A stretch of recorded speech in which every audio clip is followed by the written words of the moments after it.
Assalamualaikum warahmatullahi wabarakatuh. Bismillah. Alhamdulillah, la haula wa la quwata illa billah. Allahumma salli ala sayyidina Muhammad abdika wa nabika rasulika nabil ummi wa ala alihi wa sahbihi wa sallim tasliman biqadri azumul zatika fi kulli waqtin mahin.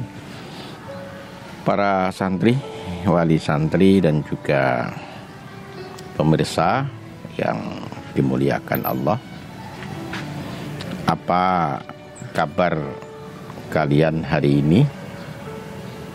Saya yakin kalian dalam keadaan baik, tengah berbahagia, tengah menikmati hari-hari yang indah bersama dengan handai taulan, bersama dengan keluarga, orang-orang yang kalian cintai dan orang-orang yang kalian muliakan. Doa dan harapan selalu semoga kita semua diberikan anugerah keberkahan dan kemanfaatan, umur yang panjang dengan amal yang terbaik, rezeki yang banyak, luas, dan penuh keberkahan, dan teman-teman yang sholihin, sholihat, istri suami yang sholih, sholihah, dan kalaupun Allah memanggil kita, moga-moga Allah memanggil kita dalam keadaan husnul khotimah. Amin, Allahumma amin. Para santri, wali santri dan pemirsa, seperti biasa saya menikmati hal-hal kecil di rumah. Ini saya tengah ada di gazebo sederhana. Gazebo ini dulu pernah baik, karena waktu sekarang menjadi seperti ini. Ya, begitulah hukum dunia ini yang relatif. Tidak ada yang abadi, akan selalu berubah. Makanya kalau kita hanya mengandalkan dunia, nah, maka kita harus bersiap-siap untuk menghadapi perubahan. Ini gazebo bambu ini mungkin saya beli 10 tahun yang lalu ketika saya sedang jalan-jalan di sekitar Nganjuk. Di sisi jalan saya lihat ada beberapa contoh gazebo yang kemudian saya berhenti, kemudian saya membeli beberapa. 10 tahun masih lumayan kokoh. Bambu ini memang banyak di Indonesia, tapi belum kita manfaatkan untuk keperluan kita sehari-hari. Kalah dengan kayu, padahal dari aspek kekuatannya dan keindahannya, bambu lebih kokoh, lebih kuat, dan menjanjikan sebuah keindahan. Banyak tempat di sekitar kita ini memakai bambu, dan saya juga menanam bambu. Karena kecuali mengingatkan kita tentang masa kecil di kampung yang di sekitar rumah kita banyak berbagai jenis bambu, maka ketika kita memerlukan, maka kita tinggal memotong bambu di tanah kita tanpa harus membeli. Para santri, wali santri dan keluarga bahagia, walaupun sederhana ini masih fungsional. Saya bisa duduk santai di tempat ini tanpa terganggu oleh orang lain, sambil menikmati bunyi-bunyi burung yang bernyanyi di sekitar gazebo ini, di pohon-pohon yang juga kita tanam, untuk menikmati kebahagiaan mereka, karena kita menyediakan tempat-tempat yang mereka berbahagia, pohon-pohon yang tinggi, yang rindang, mereka bisa berbahagia, dan bahkan sebagian juga punya tempat di tempat itu untuk untuk bertelur, untuk melahirkan anak-anaknya. Sehingga burung ketilang di tempat ini jumlahnya sudah puluhan, burung perkutut di tempat ini juga sudah puluhan. Cuma burung terkuku yang mungkin hanya ada 2 pasang yang kelihatannya kok sulit untuk beranak pinak.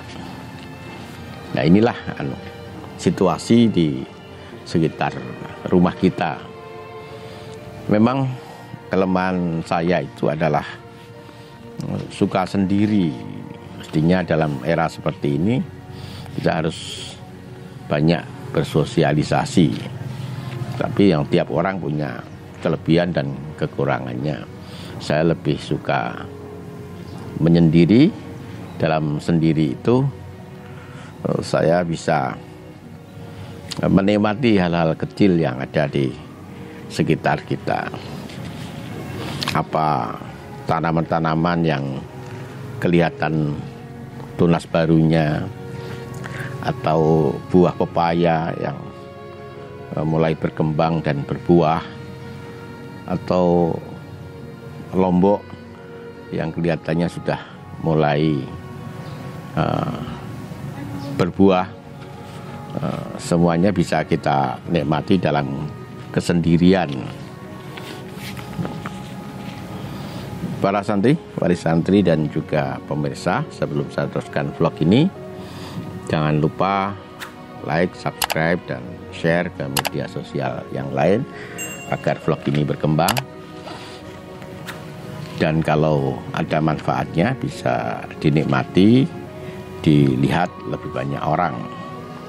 Dan bagi kalian yang sudah subscribe, saya sampaikan terima kasih. Harapan saya vlog hari ini menginspirasi, memotivasi kita semua untuk ya sekali-kali lah mengambil jarak dengan dunia ini untuk bisa menghidupkan instrumen-instrumen rohani agar berfungsi dengan baik, dan kemudian bersinergi dengan instrumen-instrumen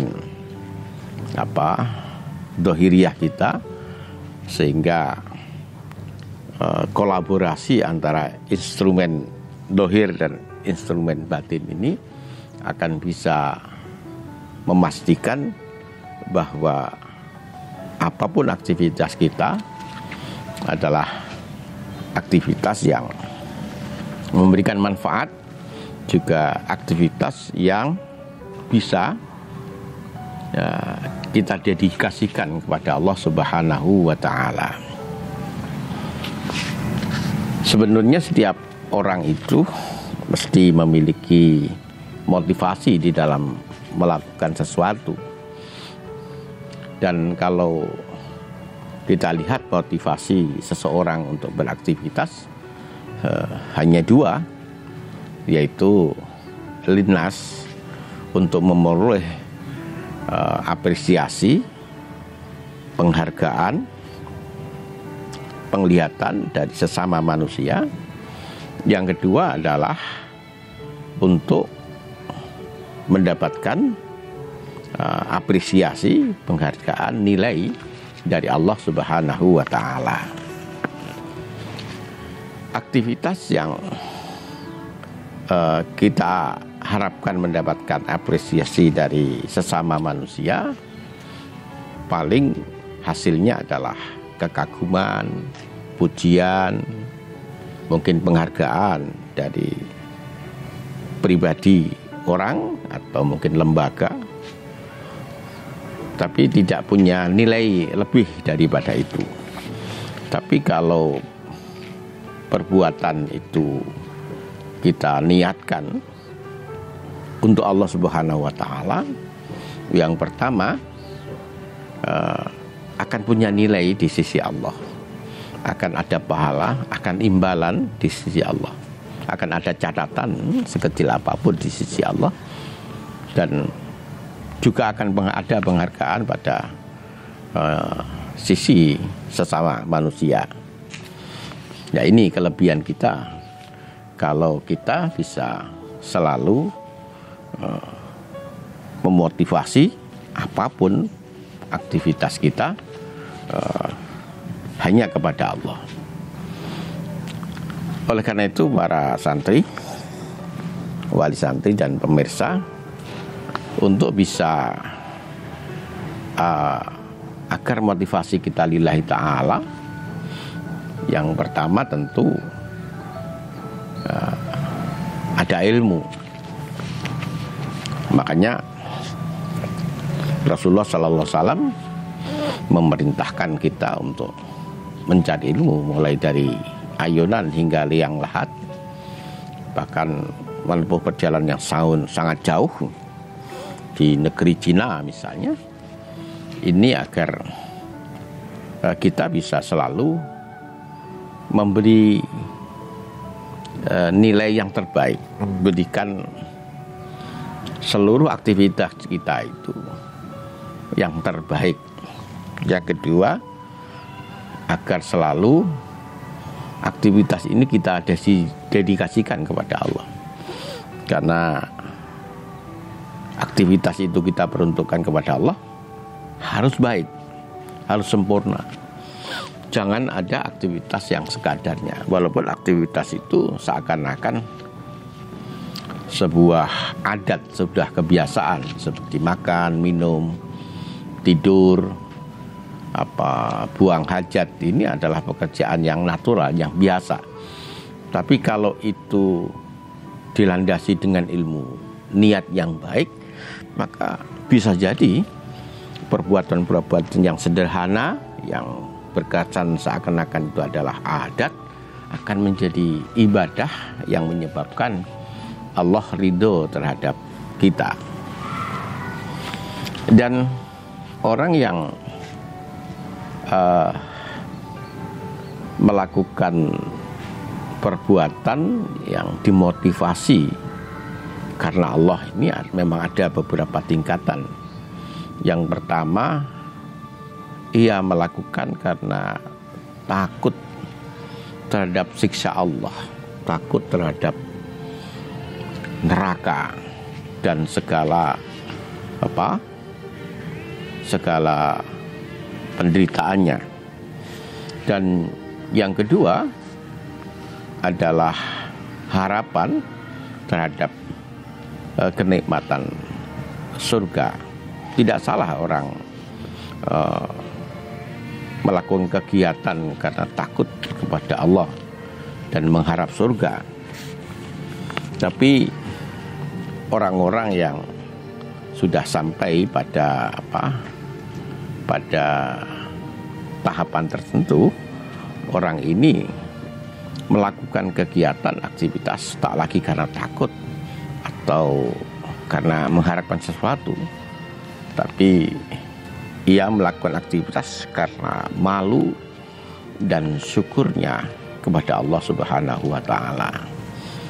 Ia merasakan betapa Allah sudah memberikan karunia tak terhitung, maka malu rasanya kalau kemudian kita abai terhadap perintah dan larangannya, kita tidak memperhatikan apa yang dikehendakinya, kita tidak menjalankan apa yang menjadi harapannya. Nah, motivasi yang ketiga ini adalah motivasi aktivitas yang biasanya dilakukan oleh para kekasih Allah, para nabi, para rasul. Para santri, wali santri dan para pemirsa, itu barangkali vlog kita hari ini. Semoga vlog ini bisa mendorong kita untuk lebih memperhatikan motivasi kita di dalam melakukan sesuatu. sesuatu yang saya maksud adalah perbuatan, baik itu perbuatan yang berskala besar atau perbuatan kecil yang seakan-akan adalah perbuatan natural saja. Harus kita kaji kembali motivasinya.